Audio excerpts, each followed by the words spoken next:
Hi, I'm Simon Johnson, Chief Executive of the JLC, and here on the JLC.org we decided that periodically and certainly every week we're going to give a brief update on the relevant topical issues that affect the Jewish community from time to time. This is the first one. I hope you find some of the things that we say interesting, and I'll be interested to hear your comments, which you can send to us through the website or on our Twitter feed, which is at JLC_UK.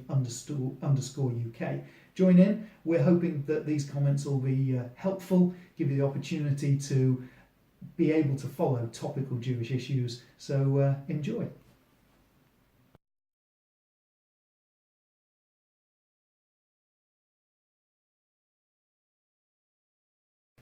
Well, because we are a charity, the calling of the general election puts a number of obligations on us under legislation. We have to be very careful not to do or say anything that would favour one or other of the political parties. And because we're an organisation that deals with parliamentarians and policymakers all the time, and because we are responding to issues that affect the Jewish community that may be affected by government or parliamentarians, we do have to be very careful. So we need to be really careful in what we say publicly, what we put on social media, how we talk about the election, to be sure that we are not doing anything that breaches electoral law or charities law. The other impact on us as a charity is that the people we deal with change their behaviour. And because we're now in what's called the regulated election period, most of the meetings that we have with MPs, with ministers, with civil servants are being cancelled because of this regulated period or the rules of PERDA, which impact upon civil servants. So we were on Monday supposed to be having our annual meeting for the community with the Prime Minister. That's no longer in the diary. That'll be rearranged with the new Prime Minister after the election.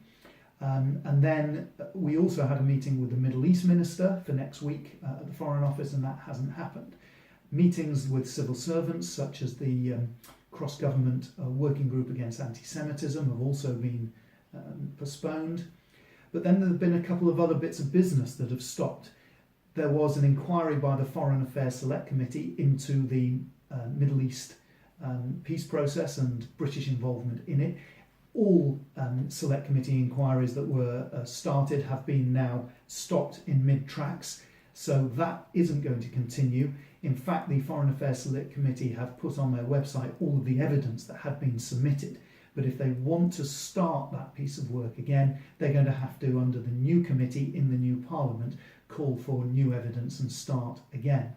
I think the other interesting byproduct of the calling of the general election is that the 50th anniversary of the Six-Day War will now, I think, be viewed differently. That anniversary now falls in what is going to be the last week of the general election campaign. And so there's certainly going to be no parliamentary activity into that. And it's also unlikely that the media will give it much focus, because I think they're going to be very focused on the general election. So we, the Jewish community, are going to continue with the activities that we've got in place, which include our Twitter feed and our website that looks at the Six-Day War 50 years on, BICOM's work looking at what was happening or what would have been happening on each day of the campaign had there been BICOM in place then. Our Twitter feed will also report the news as it would have happened 50 years ago. But I think that the hostile activity that we were preparing for is going to be impacted by the general election.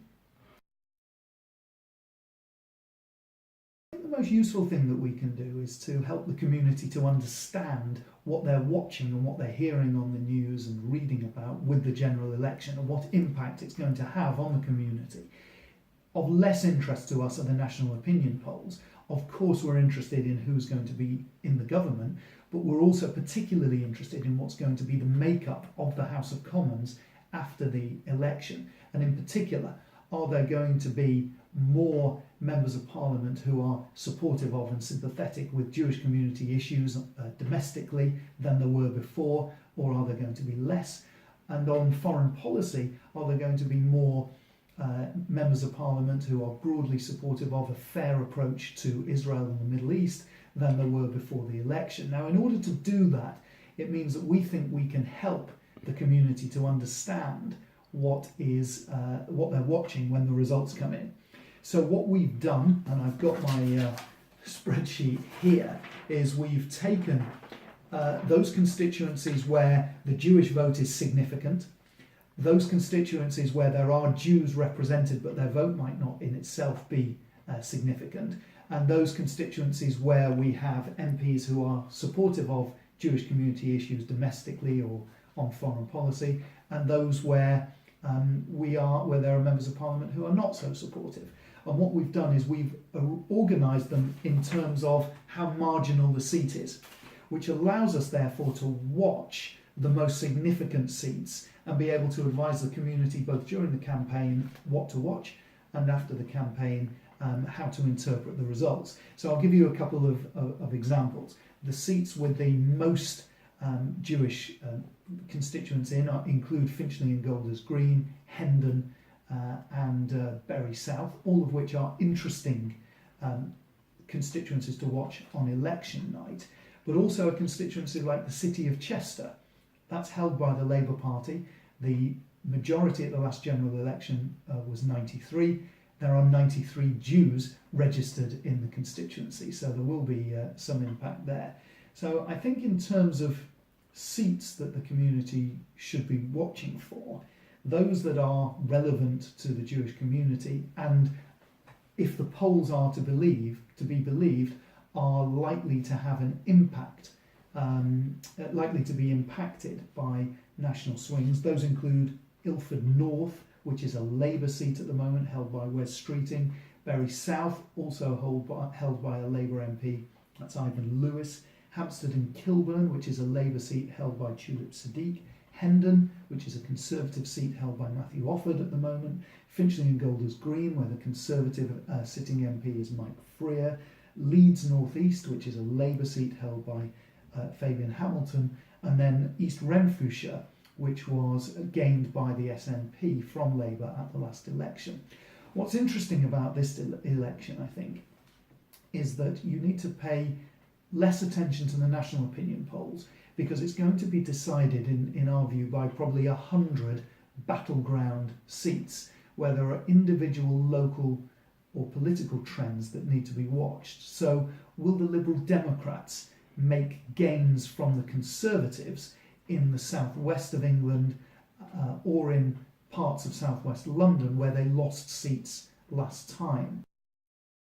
Also going to be interesting to see what happens to seats in Lancashire and Yorkshire. There are seats held by both Conservative and Labour that are marginal there, and each party will be looking to make gains from each other. In Wales, we are seeing from the polls suggesting that the Conservatives are making ground there, and could they win seats in Wales? In Scotland, again, will the Conservatives be able to win any seats back from the SNP that in turn won many seats back from Labour, Conservative and Liberals in the 2015 general election? And also, what is going to be the impact of the UKIP vote? First results coming out as I'm speaking today from the local council elections suggest that the UKIP vote is collapsing around the country. If that were to be repeated in a general election, in those seats where in the 2015 general election UKIP came second, where are their votes going to go? And if they go either to Conservative or Labour, would that result in the seat changing hands? So there's about 100 seats that it's worth watching. And in terms of looking after MPs who have been supportive of the Jewish community within the general election, it's worth keeping an eye on a few other sort of marginal seats. Enfield North is held by the chairman of Labour Friends of Israel, Jeremy Ryan. Dudley South is held by Ian Austin, a Labour MP who's been a great friend of the community on many issues. Basset Law is a Labour seat held by John Mann, who is the chair of the parliamentary group against anti-Semitism and has been a main advocate against anti-Semitism. Stoke-on-Trent North, which is held by Labour MP Ruth Smeeth and has been held since 2015. and then there's Hove, which is held by Peter Kyle MP. So these are examples of constituencies that it's worth keeping a close eye on, and we'll be talking about the seats to watch on election night, and then crucially on the next day and the weekend afterwards, being able to give a rapid response to what we think is the makeup of the House of Commons. And why that is important, why the makeup of the House of Commons is as important as the government, is because there's a number of events going on throughout the next year where there will be parliamentary activity. We have the centenary of the Balfour Declaration, we'll have the 70th anniversary of the State of Israel in May 2018, and it's important for us to understand what is the colour and the attitude of each of the parties within the general election, after the general election, once we see the makeup of the parliament. Well, issues, I think, for the Jewish community in the election always include attitudes to security and to anti-Semitism, how supportive they're going to be of Jewish issues such as religious slaughter, such as religious circumcision and so on. Will they stand up for a fair approach to the Middle East? Will they ensure that the debate is fair? Are they in favour of or against boycotts of the State of Israel? Are they willing to consider the Middle East process in a fair and balanced way on issues such as housing, on social justice, on the treatment of refugees? These are all important issues for the Jewish community. And what we encourage members of the community to do is to question their candidates, get involved in the hustings that are being organised. I mean, working with our regional managers around the country, working with our partner organisations and member organisations such as the Board of Deputies, the London Jewish Forum, there are now more hustings events aimed specifically at the Jewish community in Jewish seats than there have ever been before. So keep your eye on our website, thejlc.org, for the dates and the locations of those hustings. And I'd encourage members of the community to get involved with the process. Go to those hustings.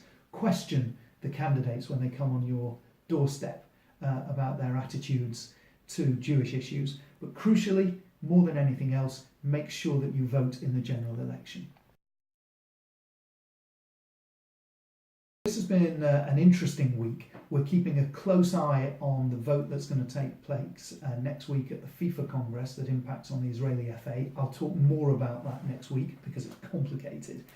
We also responded to the UNESCO vote that took place earlier this week about the status of the Jewish holy sites in Jerusalem. I mean, this was yet another biased, one-sided UNESCO vote that sought to delegitimise the Jewish role in the Jewish holy sites. The Old City, the Jewish Quarter, the Kotel, tried to argue that there is no Jewish role in those holy sites. And this is yet another of the biased, one-sided votes that UNESCO has taken. We were very grateful that the United Kingdom government was one of 10 countries that voted against the resolution. We were grateful to those countries that abstained, but we wish that in future that countries that wish to see a balanced approach to the Middle East would vote against these one-sided resolutions. I'm afraid that UNESCO, unfortunately, has become a bit of a hotbed of delegitimisation of Israel. Everybody's watching the French presidential election very carefully, and I think it's very clear to everybody that a vote for Emmanuel Macron is a vote against the rise of the fascist parties such as the National Front and Marine Le Pen. I think we're very concerned about the outcome of this election, hearing some of the language that Marine Le Pen has used, which is against the wearing of, for example, religious symbols, that is extremely insular and against immigration and so on. It's not for us to get involved in the French general election, but members of the community here who are from France will be watching it very carefully, as will we all. And I think we're very, very concerned to see that there is not an outcome where the President of France is from the Front National or is Marine Le Pen. Well, Prince Philip announced yesterday that he'll be standing down in the autumn from his activities. Prince Philip has been an exemplary servant of the public throughout all of the time that he's been married to Her Majesty the Queen. He has been really somebody who has embodied public service, who has been entertaining to see, who has been a great supporter, not just of the Jewish community, but of religious freedom in this country. And I think it's absolutely right that we should wish him a long, contented retirement, and that he should live until he's 120.